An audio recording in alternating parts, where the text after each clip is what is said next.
I, I, Kwagafoli, Patriotic, do promise do promise that my testimony that my testimony I have come to give that I have come to give to the TRC of Liberia to the TRC of Liberia is the truth is the truth and nothing but the truth. and nothing but the truth. So help me God. So help me God. Thank you.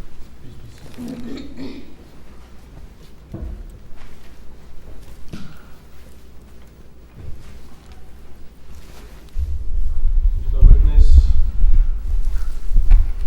we want to say welcome and thanks for coming. Thank you. We appreciate it very much that you could take time off to come and share your experience with the TRC. Thank you. The goal of the TRC is to eventually establish lasting peace and national reconciliation in Liberia so that things of insecurity and disunity will be matters of the past. Thank you. Okay. I will introduce commissioners here present Thank you. and then ask you a couple of questions, following which then you will give your testimony. Thanks. At the immediate left is Commissioner Gerald Coleman. Thank you. Next to him is Commissioner Dede Dolupe. We have Commissioner John Stewart, Yeah, but Unu Sila, and of course, I'm Jerome Fourier. yeah. Thank you very much again. You're welcome. Can you kindly repeat your name for the records? I'm Patriotic. Which state do you reside? Rhode Island.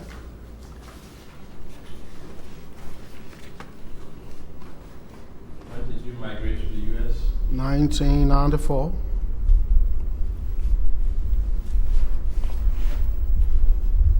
What's your occupation?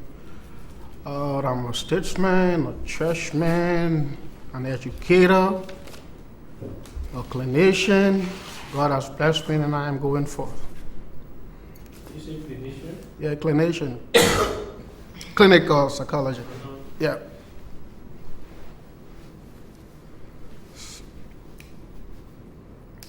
Your date of birth, please. July 27, 1965.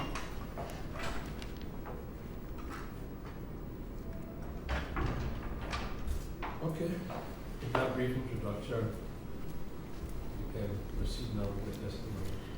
Thank you very kindly, Brother Chair.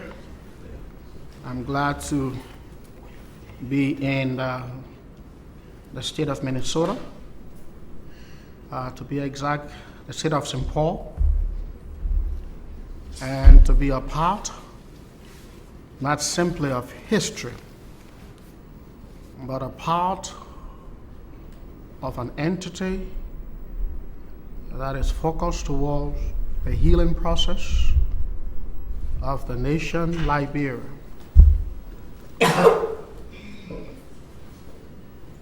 Prior to coming to the United States of America, I was a student at Charlotte Toddler, where I graduated from, student of the Baptist College. And while in the United States, I attended Springfield College and also the Harvard University. Harvard University / Beth Israel Medical Center, clinical site in collaboration with Harvard University. I worked with various organizations in the United States, and presently I also serve as the co-chair on the TRC in Providence, Rhode Island. My experience during the Liberian crisis was that I had much faith in the government of the United States. When the crisis began, at the time I worked at the Ministry of Education, of the Republic of Liberia as Director for Non-Governmental Programs. And so I was in the position to have gotten some food for my household, as well as friends that I believe were going to come over at my house for some food and some security. But in the wake of that, we noticed that it was not possible for us to have remained home in Monrovia.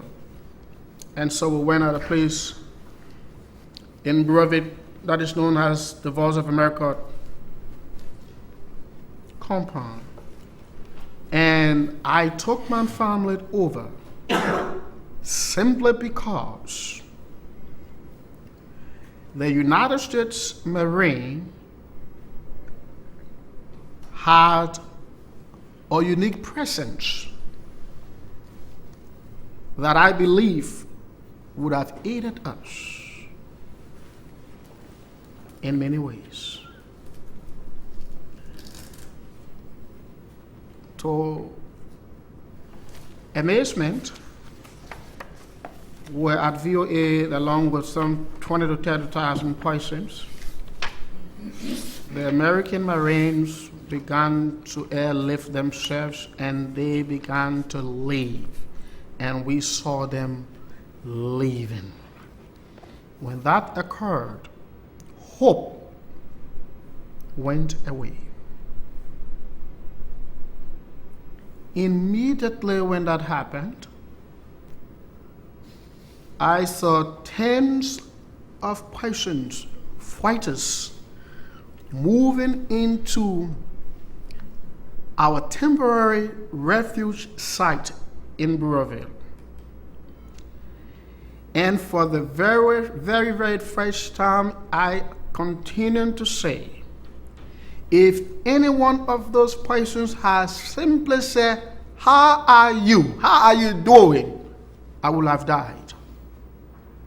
Because of the fact that I had. Saw them coming in. And so I was trying to remove a kind of tarpaulin that I had on top of our makeshift dwelling. And I turned to my wife, trembling. My knees were hitting together. Wow. Just, I'm telling you, to have seen that happening. And then as I looked, the Marines were leaving. Thousands of persons at the mercy of those fighters. When we left, according to information received, hundreds of civilians were massacred at VOA. Hundreds.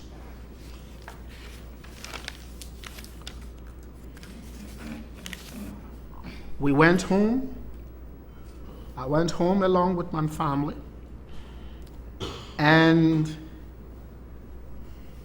friends and relatives that were present around the VO8 area went along with us home. All the food that we had stored up for ourselves, the food had to be shared. Until we ourselves went out of every little drop of food anyone can think about. We began to starve along with those that we took home to assist. My two sons literally were dying from malnutrition. What I had to do was to go around and dig up the palm trees, the little palm trees, to get the cabbages from within them. And that's how we survived. Excluding that, I had to literally hit the palm trees to get the young seeds out, crack them, and eat. And we were slowly dying until ecomog arrived and developed a kind or established a barricade between civilians and fighters. Why did I do? In the midst of the tension, the only remedy that I was left with was to dress my little boys and send them at ecomog's base to beg for food when we couldn't survive any longer. In the midst of the tension with firing going all over, they would go at the base and eat, and they will return with food in plastic bags or papers or leaves for us, the parents, to eat because we couldn't get out.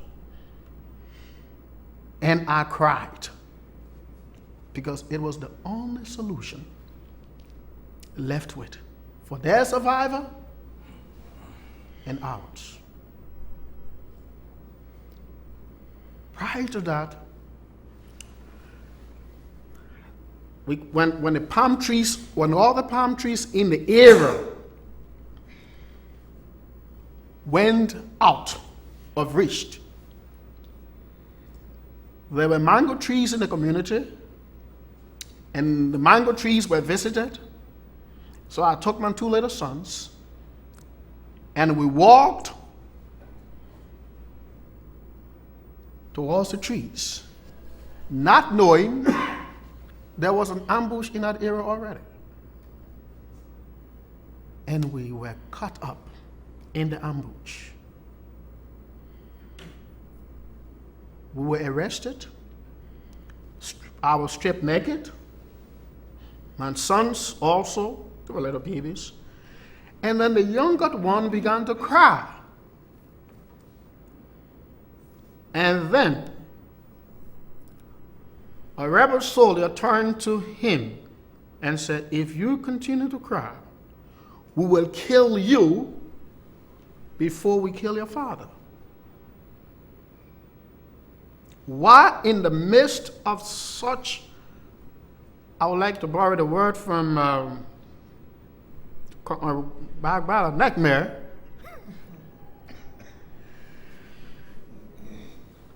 Charles Taylor attacked that area,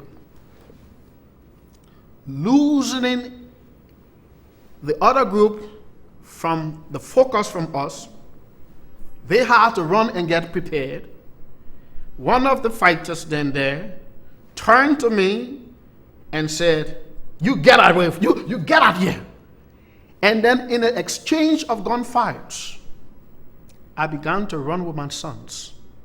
How we left in the exchange, God is the only one who knows. Because you could feel, you could hear the sound of those bullets. Wing!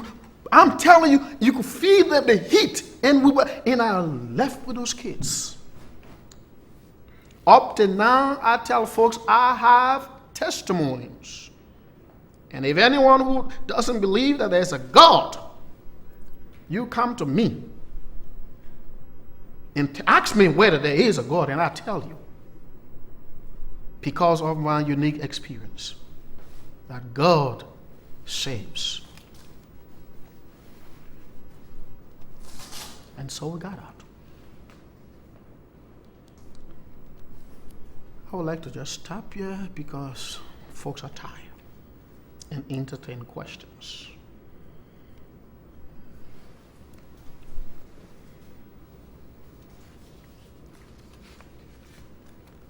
Thank you You're welcome, Brother Chair. very much. You're welcome. We are inspired by the acknowledgement of God saved lives during the crisis Yes. and thereby saving the life of yourself and your people. Thank you. We thank you for making up your mind to come and share this with us, Thank you. even after all this time. We'll ask you some questions Thanks. so that it presents an opportunity for us to exchange.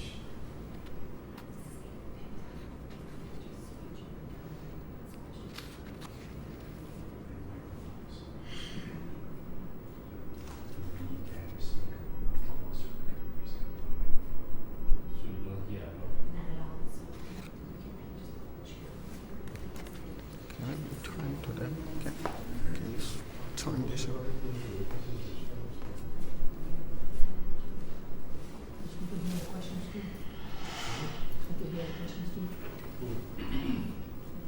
Check, come here, check. Okay, so whoever asked the question, Kuma see the bill, we see in order.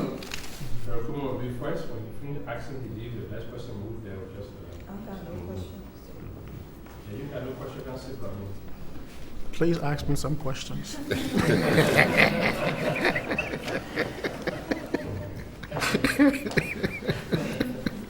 Okay, so Mr. Witness, thanks You're very welcome. much. You're welcome. And Kuma will begin, will lead the question. Thank you.